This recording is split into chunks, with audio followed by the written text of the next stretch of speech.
இந்த மசாலா டீ பண்ணுறதுக்கு நான் வந்து ஃபஸ்ட்டு இந்த இன்க்ரீடியன்ட்ஸ் எல்லாத்தையும் நான் வறுத்துக்கிறேன். நான் வந்து கிராம்பு எடுத்திருக்கேன், ஒரு 10 நம்பர் கிட்ட எடுத்திருக்கேன். மிளகு 1 ஸ்பூன் எடுத்திருக்கேன். பட்டை எடுத்திருக்கேன். பட்டை வந்து இந்த மாதிரி இதில் வந்து ஒரு 10 கிட்ட எடுத்திருக்கேன். நான் வந்து ஏலக்காய் வந்து ஒரு 7 கிட்ட எடுத்திருக்கேன். இதை வந்து நம்ம நல்லா ட்ரை ரோஸ்ட் பண்ணி நம்ம லைட்டாக சிம்லேயே வச்சு நம்ம வறுத்து எடுத்துக்கலாம். ரொம்ப தீ அதிகமாக வைக்க வேண்டாம். சோம்பு கொஞ்சமாக சேர்த்துக்கிறேன். இந்த ஸ்பூனால் அரை ஸ்பூன் தான் போட்டிருக்கேன் நான். இது எல்லாத்தையுமே நம்ம நல்லா ட்ரை ரோஸ்ட் பண்ணி எடுத்துக்கலாம். இது நல்லா கொஞ்சம் ஹீட் ஆகிறது, அப்போ தான் வந்து நம்ம மிக்சியில் போட்டு இதை அரைக்கும் போது டக்குன்னு இது எல்லாத்தையுமே நல்லா பொடியாகும். அதுக்காக தான் நம்ம இதை வறுத்துக்கிட்டு அரைக்கிறோம். வறுத்துட்டு பண்ணும்போது கொஞ்சம் ஸ்மெல்லும் நல்லா இருக்கும். இது நல்லா வறுத்தாச்சு. நம்ம இது ஒரு ஸ்மெல்லு வறுத்தோடனே இது போதும், ரொம்ப வறுக்கணும்னு தேவையில்லை. லைட்டாக நல்லா அந்த ஸ்மெல் வர ஆரம்பித்தோடனே இதை நிறுத்திடலாம். இதை வந்து நம்ம நல்லா கூல் பண்ணிவிட்டு இதை நல்லா மிக்சியில் அரைச்சிக்கலாம். இந்த மசாலா டீ போடுறதுக்கு நான் வந்து 2 டம்ளர் வந்து தண்ணி எடுத்துக்கிறேன். 1 டம்ளர் பாலுக்கு 2 டம்ளர் தண்ணிங்கிறது நான் அந்த விதத்தில் எடுத்துக்கிறேன். இது கரெக்டாக இருக்கும். டீனா கொஞ்சம் நல்லாவே ரொம்ப திக்காக இருக்கணும்னு அவசியம் இல்லை. காஃபினா தான் திக்காக இருக்கணும். டீ கொஞ்சம் வந்து லிக்விடாக இருந்தால் தான் நல்லாயிருக்கும். அதனால் நான் 2 டம்ளர் தண்ணியை நல்லா கொதிக்க விட போகிறேன். இந்த பவுடர் வந்து நம்ம அரைச்சி எடுத்தாச்சு. இதில் வந்து நம்ம இன்னும் ஒரு 2 இன்க்ரீடியன்ட்ஸ் வந்து இதில் சேர்க்க போகிறோம். இந்த அரைச்ச பவுடரில் வந்து நான் வந்து 1 ஸ்பூன் வந்து ஜாதிக்காய் பொடி சேர்த்துக்க போகிறேன். ஃபுல்லாகவே 1 ஸ்பூன் சேர்த்தா தான் நல்லா, இது நல்ல ஸ்மெல் இன்னும் கொஞ்சம் நல்லாயிருக்கும்.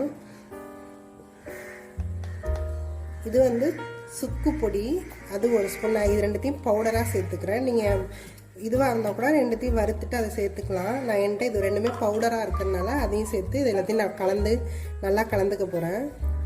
தண்ணி நல்லா ஹீட் ஆகிட்டுருக்கு. நான் இப்போ வந்து இதில் டீ தூள் வந்து சேர்த்துக்கிறேன். நான் வந்து 2 பேருக்கு போடுறதுனால ஒரு 2 ஸ்பூன் வரைக்கும் நான் சேர்த்துருக்கேன். இது நல்லா கொதிக்கட்டும். இது நல்லா பாயில் ஆனோன்னு தான் நம்ம இதில் மில்க்கும் இதுவும் சேர்க்க போகிறோம்.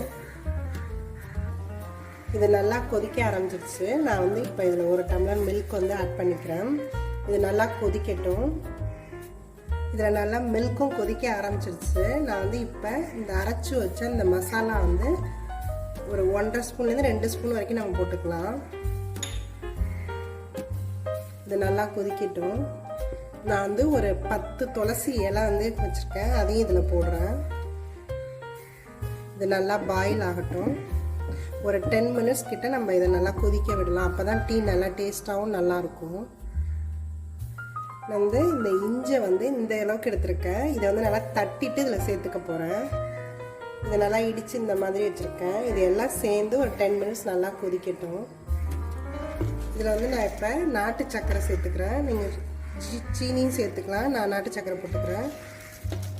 நான் வந்து ஒரு 2 ஸ்பூன் கிட்ட போடுறேன். இது நல்லா கொதிச்சோன்னா நம்ம இதை நல்லா வடிகட்டிடலாம்.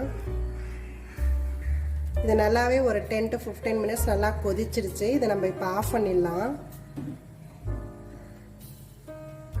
இந்த டீயை வந்து நான் இப்போ நல்லா ஸ்ட்ரெயின் பண்ணி எடுத்துக்கிறேன். இந்த மசாலா டீ இப்போ ரெடி ஆயிடுச்சு. இது நல்லா ஒரு ஈவினிங் பிஸ்கெட் ரஸ்கோட சாப்பிட நல்லாயிருக்கும். இதை நீங்களும் ட்ரை பண்ணி பாருங்கள். இதில் வந்து நல்லா இந்த மிளகு சுக்குலாம் போட்டுக்கனால ஒரு சுறுசுறுப்பு இருக்கும், நல்லாயிருக்கும். ஒரு மாதிரி சுருன்னு இருக்கும், நல்லா ஒரு இனிப்பு டேஸ்ட்டும் வரும். நல்ல இந்த அரோமா வந்து நல்லா சூப்பராக இருக்கும். இந்த இஞ்சி டீயை நீங்களும் ட்ரை பண்ணி பாருங்கள். என்னோடய வீடியோஸ் எல்லாத்தையும் பாருங்கள். உங்களுக்கு பிடிச்சிருந்தா எங்கள் சேனலை சப்ஸ்கிரைப் பண்ணுங்கள். தேங்க்யூ ஃபார் வாட்சிங்.